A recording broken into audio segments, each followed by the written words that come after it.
everyone, welcome back to another video. അപ്പോൾ ഇന്നിപ്പോൾ നമ്മുടെ ഡയറ്റാനോടെ ഒന്ന് രണ്ട് പണികളുണ്ട്. ഫസ്റ്റ് നമുക്ക് ഫ്രണ്ടിൻ്റെ ബ്രേക്ക് പാഡ് ഒന്ന് മാറ്റാനുണ്ട്, പിന്നെ കൂളൻ്റ് നന്നായിട്ട് കുറഞ്ഞുണ്ട്, പിന്നെ ക്ലച്ച് ഇച്ചിരി ടൈറ്റുണ്ട്. അപ്പോൾ അതൊക്കെ ഒന്ന് ശരിയാക്കാൻ വേണ്ടി നമ്മുടെ ഹൈലാൻഡറിൽ, നമ്മൾ ബാംഗ്ലൂരിലെ ഹൈലാൻഡറിൽ വന്നിരിക്കുകയാണ്. വണ്ടി ഇതാ ഞാൻ അവിടെ വെച്ചിട്ടുണ്ട്, ഞാൻ കാണിച്ചു തരാം. വണ്ടി നമ്മളിതാ ഇവിടെ നിർത്തിയിട്ടുണ്ട്. ബ്രേക്ക് പാഡ് ഓൾറെഡി തീർന്നുണ്ട്, പിന്നെ ക്ലച്ച് അത്യാവശ്യം ടൈറ്റായിട്ടുണ്ട്. പിന്നെ കൂളൻ്റ് ഇപ്പം നിങ്ങൾക്ക് കാണാൻ സാധിക്കത്തില്ല, കാരണം ഇതിൻ്റെ അകത്താണ്. അപ്പം അതും ഒന്ന് ടോപ്പപ്പ് ചെയ്യാനുണ്ട്. അപ്പം ബ്രേക്ക് പാഡ് വരാൻ വേണ്ടി വെയിറ്റ് ചെയ്തിരിക്കുകയാണ് നമ്മൾ. ഇപ്പോൾ നമ്മളുടെ ബ്രേക്ക് പാഡ്സ് എല്ലാം വന്നിട്ടുണ്ട്. നമ്മളുടെ വണ്ടിയുടെ പണി ഇതാ ഇവിടെ തുടങ്ങാൻ പോകണം ഗൈസ്.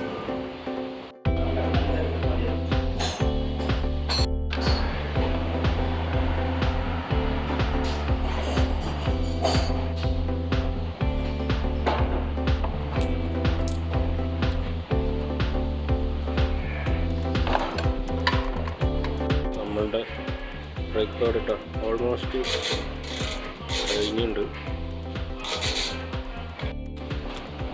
ഫിനിഷ്ഡാ ഓൾമോസ്റ്റ് இல்லை எண்டாக ஆல்மோஸ்ட் அதுதான் லைன்ஸ் ஆல்மோஸ்ட். இப்போ நீ கண்டினியூ பண்ணிக்க.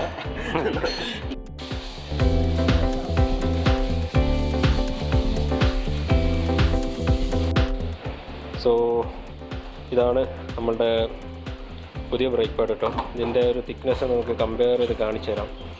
ഇത് കണ്ടോ, ഇത് ഓൾമോസ്റ്റ് ഇത് അത്രയായിട്ടുണ്ട്. ഇനിയും പുതിയതിൻ്റെ ഞാൻ കാണിച്ചു തരാം. ഇത് കണ്ടില്ലേ, ഇത്രയും വരുന്നുണ്ട്. അപ്പോൾ അതാണ് ബ്രംബോയുടെ പുതിയ brake pad.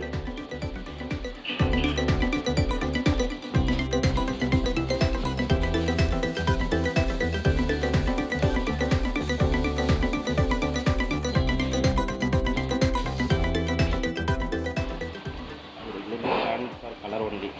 Sorry? It's planned for change for this color only. I saw this color, no? But this is actually break to test for. This immediately change. This both are okay. Use it some days.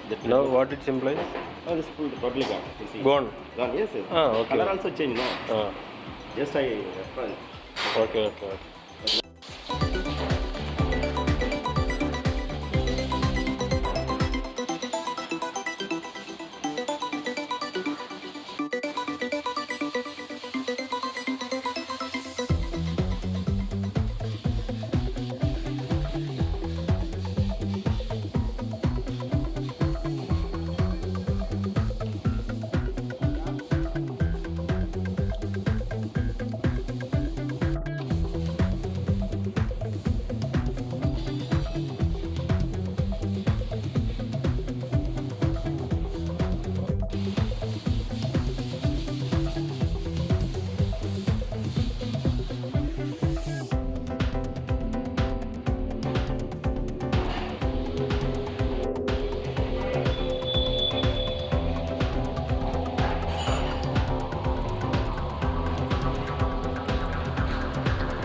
അപ്പോൾ ഇതാ നമ്മളെ പണികളെല്ലാം കഴിഞ്ഞിട്ടുണ്ട് guys. ഇന്ന് നമ്മൾ മാറ്റിയിട്ടുള്ള സംഭവങ്ങൾ എന്തൊക്കെയാണെന്ന് വെച്ചാൽ ഫ്രണ്ടിലത്തെ 2 ബ്രേക്ക് പാഡ്സ് മാറ്റി, റംബോയുടെ ബ്രേക്ക് പാഡ്സാണ് ഇപ്പോൾ നമ്മൾ ഇട്ടിട്ടുള്ളത്. ഒരു പെയറിന് ഏകദേശം 6600 രൂപയാണ് അതിന് വരുന്നത്. പിന്നെ ബ്രേക്ക് ഫ്ലൂയിഡ് ലിക്വിമോളുടെ ഡോട്ട് 5.1 എന്ന് പറയുന്ന കാറ്റഗറി വരുന്ന ഒരു ഫ്ലൂയിഡാണ് നമ്മൾ നോക്കിയിട്ടുള്ളത്. പിന്നെ കൂളൻ്റ് ടോപ്പപ്പ് ചെയ്തു, ക്ലച്ച് ഒന്ന് അഡ്ജസ്റ്റ് ചെയ്ത് സാധനം സെറ്റാക്കി, പിന്നെ ത്രോട്ടിൻ്റെ ഒരു പ്ലേ കുറച്ചധികം ഉണ്ടായിരുന്നു. അങ്ങനെ അതെല്ലാം സെറ്റപ്പ് എല്ലാ സംഭവം എല്ലാം കഴിഞ്ഞിട്ടുണ്ട്. ഇപ്പോൾ എല്ലാം റെഡിയാക്കിയിട്ടുണ്ട്. ഇപ്പോൾ നമ്മുടെ കാർത്തിക് ബ്രോ വണ്ടി ഒന്ന് ടെസ്റ്റ് ഡ്രൈവ് അടിക്കാൻ പോവാണ്. അപ്പോൾ അത്രയൊക്കെയുള്ളൂ ഇന്നത്തെ വീഡിയോ. നിങ്ങൾക്ക് വീഡിയോ ഇഷ്ടപ്പെട്ടാൽ ലൈക്ക് അടിക്കുക, ഷെയർ ചെയ്യുക, സബ്സ്ക്രൈബ് ചെയ്യുക. അപ്പോൾ വീണ്ടും അടുത്ത വീഡിയോ കാണാം.